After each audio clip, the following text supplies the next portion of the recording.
When 92-year-old Mary decided to adopt a pit bull, her family and neighbours were concerned for her safety. But Mary was determined to give the dog a second chance. For 5 months, they lived happily together until one day, a neighbour heard screaming and called the police. When Mary's husband Henry died last fall, she became lonely very quickly. Her family visited her only a few times per month, which was fine by her, as she knew how busy their lives were. But the feeling of loneliness only grew as time passed by. So one day, she decided to visit the local animal shelter to have a look around. It wasn't her plan to adopt an animal then and there, but as soon as she laid eyes on a beautiful grey pit bull, she knew she couldn't leave without it. The pit bull was kind and wagged its tail excitedly at the sight of Mary. Within half an hour, all the papers were signed and Mary and Kiko were on their way home. Everything went great with Kiko in the first few months. She was an 8-year-old pit bull, so Mary didn't have to go through the troubles of learning Kiko to be potty trained. Kiko also already knew how to react to commands and loved snuggling up to Mary more than playing all day. Mary truly found a companion in Kiko until one day, everything changed. Welcome to Wonderbot Animals. It was a Thursday afternoon when Sonia suddenly heard loud screaming coming from outside. Without hesitation, she ran into her yard, listening to the screams and trying to locate where they were coming from. As she stood there, she quickly realized they were coming from her neighbor Mary's house. The screams were loud and full of panic, making chills run down Sonia's spine. Sonia quickly ran to Mary's house and banged her fists on the door. "Mary! Mary! Are you okay in there? What is going on?" she yelled, hoping Mary would hear her. But the only response she got was the continuation of Mary's screams. Sonia's stomach dropped at the sound. She had to do something. She wanted to burst through the door, but she hesitated. Just as Sonia wanted to kick down the door, she heard Kiko loudly barking and growling. Her heart began to race at the awful thought of Kiko having to do something with the screaming. She had overheard a conversation the other day between Mary and her daughter. Her daughter had expressed her worries over her mother owning a pit bull and wanted Mary to think about bringing it back. Even though Kiko had never shown aggressive behavior before, she couldn't ignore her thoughts. What if Kiko had suddenly snapped? If Sonia were to barge in, she could get hurt by Kiko as well. There had to be another way to get Mary out of the house and away from Kiko. But what? That's when she realized there was only one thing she could do. Sonia decided to call the police. She chose her words carefully, trying not to imply that a pit bull was attacking someone. She didn't want to risk Kiko getting hurt, as there was still a chance she was totally wrong about the situation. As soon as she hung up the phone, Mary's screams got louder, and Sonia even heard a loud bang from inside the house. "Mary!" Sonia yelled again, but still no response.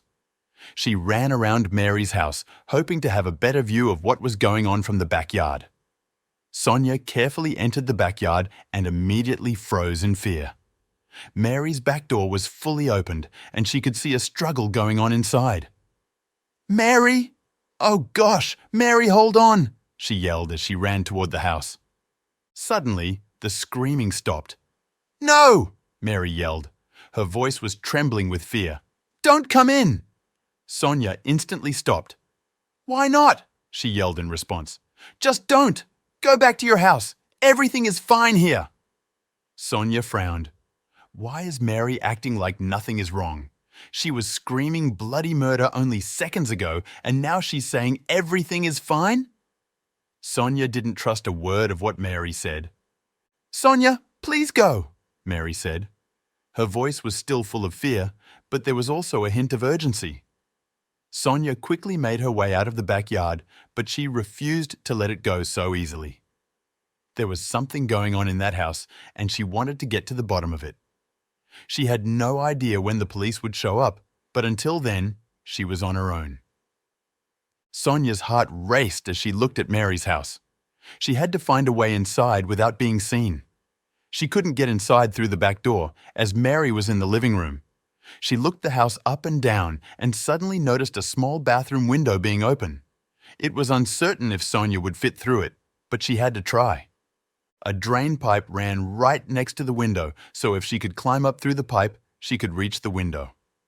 The last time she did this, she was a teenager sneaking out of the house, so Sonia had no idea if she could even do it anymore. She took a deep breath and grabbed the rain pipe with both hands and braced herself for what she was about to do. Slowly but surely, she began to climb up the drain pipe.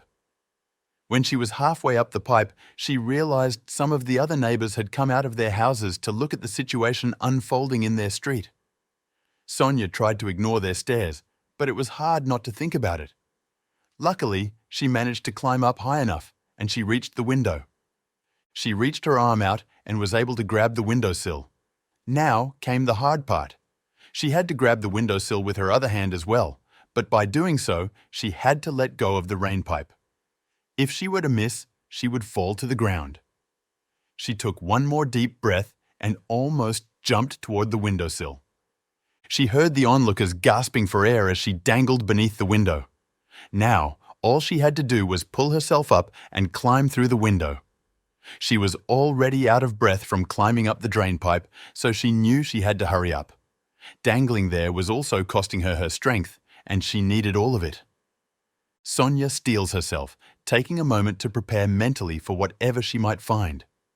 Within the silence of the bathroom, a distant murmur echoes. It's barely audible, almost like a soft breeze, but unmistakably there. Sonia strains her ears, wondering if it's a sign of danger. Determination sets in her eyes.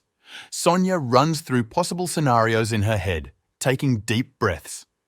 She knows she must face the unknown, but hesitates, wondering what lies beyond.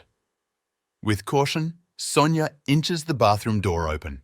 Her eyes dart around, seeking immediate threats. The hallway outside appears undisturbed, but a lingering unease remains. Emerging from the bathroom, the stillness of the house engulfs her. The previous screams contrast sharply with this quiet, amplifying Sonia's growing anxiety. She treads lightly, senses heightened. Sonia stops abruptly. A shattered vase in the hallway hints at a disturbance. She ponders its significance, her heart racing faster. Could there have been a struggle? Could Mary be hurt? In the dining area, a half-eaten sandwich lies abandoned. Fresh crumbs scatter around, suggesting someone left in a hurry. The scene paints a picture of an unexpected interruption. As Sonia progresses, she notices displaced chairs and a crumpled rug. The room bears signs of a mild struggle. She tightens her grip, preparing for potential threats. She has to be prepared for anything, even an aggressive Kiko. Soft, elusive noises reach Sonia's ears. A floorboard creaks and shadows shift. Every sense screams that she's not alone in the house. She wonders why it's suddenly so eerily quiet. Her heart begins to race at the thought of Mary lying hurt on the floor. Family photos knocked askew evoke an emotional response.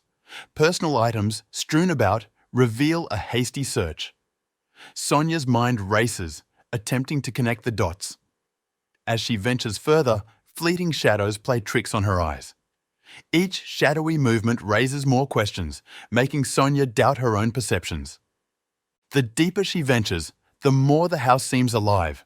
Shadows seem to dart, corners appear to conceal. Yet every time Sonia reacts, the shadows prove empty. It's like chasing ghosts in broad daylight. Each elusive glimpse fuels her trepidation. The sensation of being watched grows. Here, a fleeting shadow. There, a curtain sway. Is it the wind or something more sinister? Sonia can't shake the feeling of being hunted. She must tread carefully, lest she become prey. Suddenly, Kiko's growl pierces the silence. It's low, threatening, a primal warning. Her position remains unseen, but her intent is clear. She's sensed a threat Sonia hasn't. Her alertness heightens Sonia's senses. The murmurs grow in volume and clarity.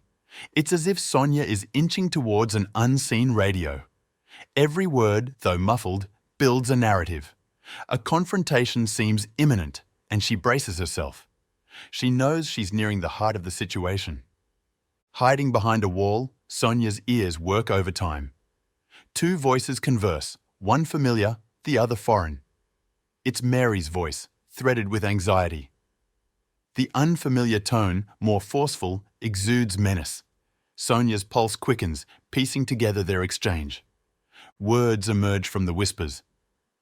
"Leave. Don't. Not yours." Mary's plea is unmistakable. The stranger's intentions remain enigmatic, but undeniably ominous. Sonia's mind races, preparing for potential outcomes. Every uttered word adds a layer to the unfolding drama. Outside, the day remains eerily quiet. No sirens, no signs of rescue. Sonia grapples with doubt, questioning her next move. Time feels both fleeting and eternal. Indecision battles with the pressing urgency to act. Risking detection, Sonia sneaks a peek. Through the door's narrow opening, snippets of a scene form. An unknown man, Mary's anxious face, Kiko's tense posture. Each fragment paints a broader picture of the confrontation. Every observation is a piece of the puzzle. Crouched in her hiding spot, Sonia strategizes. She mentally maps out the room, marking exit points. She thinks of potential weapons, distractions, escape routes. The need for a plan is evident, and she methodically formulates one. Every detail, from the room's layout to the intruder's posture, is considered. Weighing her options feels like a monumental task. The stakes are clear: confrontation or evasion. She recalls self-defense techniques, seeking confidence. But doubts linger, questioning the wisdom of direct engagement. Every moment of hesitation feels like an eternity.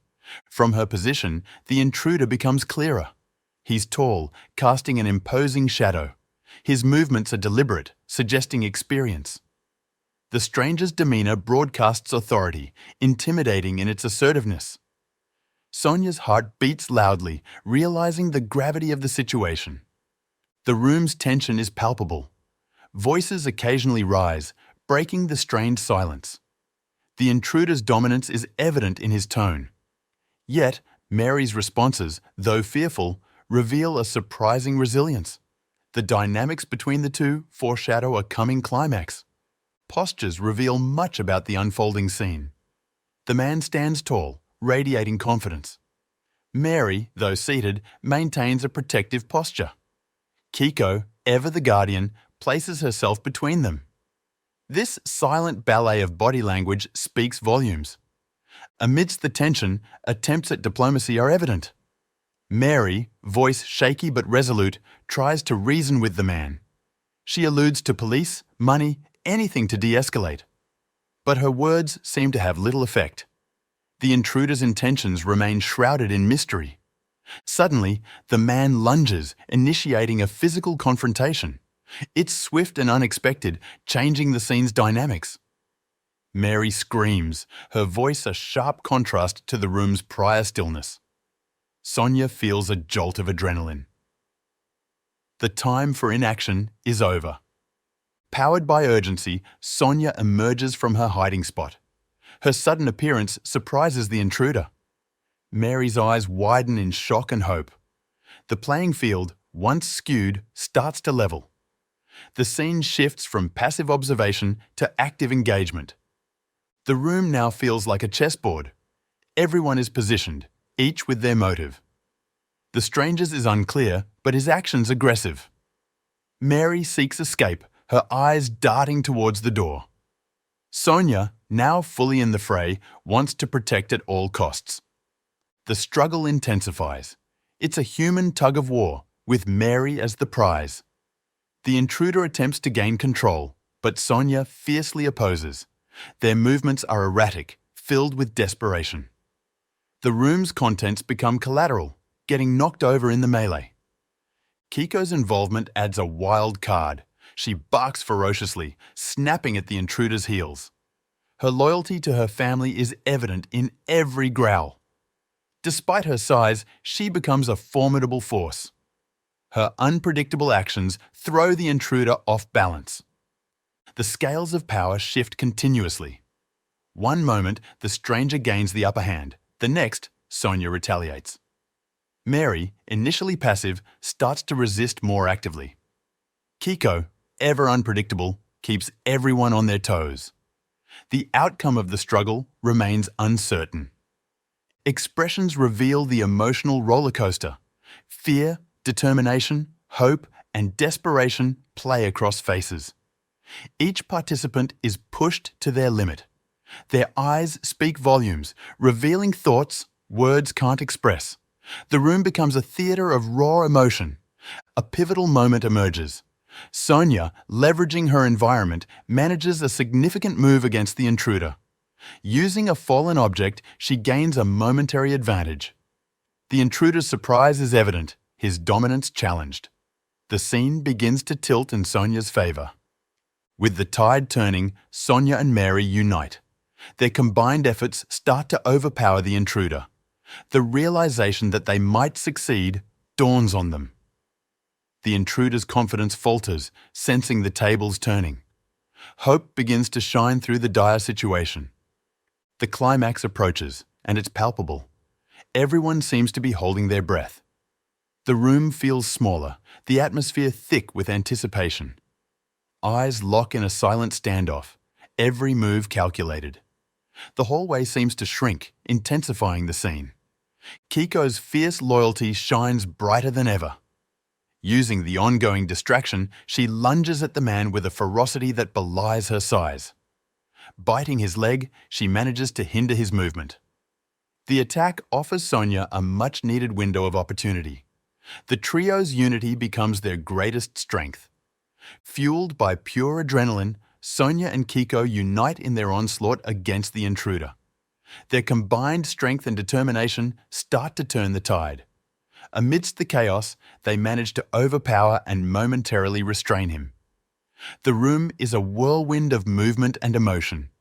The end game is in sight. The immediate threat subdued, reality starts to sink in. Mary, her face drained of color, reaches shakily for the phone. As she dials 911, Sonia, panting and shaken, tries to fully absorb the ordeal's magnitude. Kiko remains alert, her eyes still trained on the intruder. The aftermath's weight begins to settle. Relief starts to creep in, but it's hesitant. The distant sound of police sirens punctuates the lingering silence. The approaching sound symbolizes safety and the imminent end of the nightmare. Their expressions shift from alarm to hopeful relief. The ordeal's finale is now in sight.